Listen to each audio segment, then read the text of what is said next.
Hello, dear students. I hope you are all doing well. The wait is over. The practice batch is here.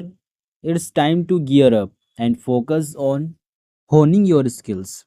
In this batch, you will get dictations from SSC's previous years, including 2024, 23, 22, and beyond. Each video will feature dictation from one shift. Your responsibility is to practice each of these dictations diligently to achieve excellence. Let us now begin the session. Listen carefully and write with full concentration. All the best. Ready for the shift second matter. Get ready. Start. So far, I am concerned, it is of no great significance to us what part of India goes into which state boundary. We must, of course, decide which course is more desirable, but in ultimate analysis, it does not make much difference from the government's point of view where one little part goes. I do not deny that it has a certain importance from the individual's or the state's point of view, but it has none from the national point of view. The government of India has approached these questions objectively and without any particular desire to impose its decisions. We have been told that we did not go through the proper procedures of consultation and decision, but I think any person who knows what has happened in the last 6, 7, or 8 months in this country will agree that the amount of consultation and discussion that we have had about this matter is without parallel. In fact, many people say that we overdid this. It would have been much simpler if we had not tried to consult hundreds of thousands of persons in this process and thereby perhaps added to the confusion. However, it is a fact that this question has roast people, but I want this house in the first place to look at this question in proper perspective, lest we should get lost in the passions of the moment. Secondly, to realize that however important these borders might be, they are, after all, administrative divisions inside the country. And thirdly, to remember that whatever we may decide today, nobody prevents us from making any variation subsequently. Nobody wants to change things every day. At the time, nothing is final in the sense that it could not be changed in the future.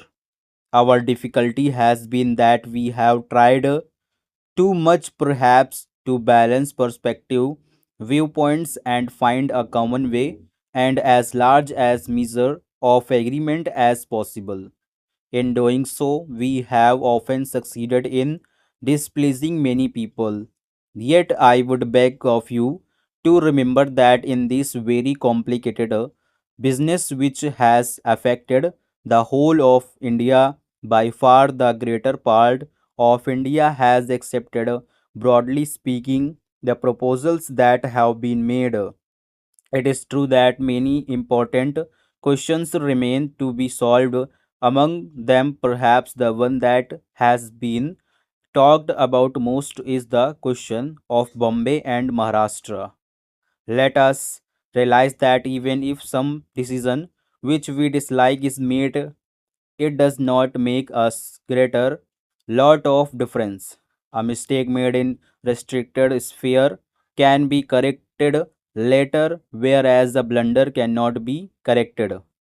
I have felt that the approach to these questions has been marred by strong language, by direct or indirect reproaches, and by the running down of this group or that considerations of these problems is not helped in the slightest. by any province or community being run down and by any other parts of the country, considering itself more capable, more courageous, more independent, or more rationalistic. We are all here as members chosen by some constituency or other in India. Naturally, we are interested in that constituency, but I submit that we are much more. I am not here merely as member for the eastern part of Allahabad district. I consider a member of parliament to be a member for India. We are not members of some local municipality or district to consider the interests only of our area and forget the rest of India. We have to consider every question in relation to the whole country. As Prime Minister of India, I have to think in terms of India. I may make a mistake. All of us make mistakes, but our bona fides must not be called into question.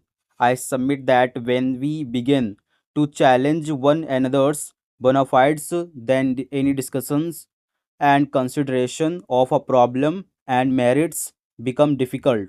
Some honorable members may say it is all very well. Your intentions may be very good, but where have you landed us with your good intentions? It is perfectly true that we have landed ourselves in a bit of mess.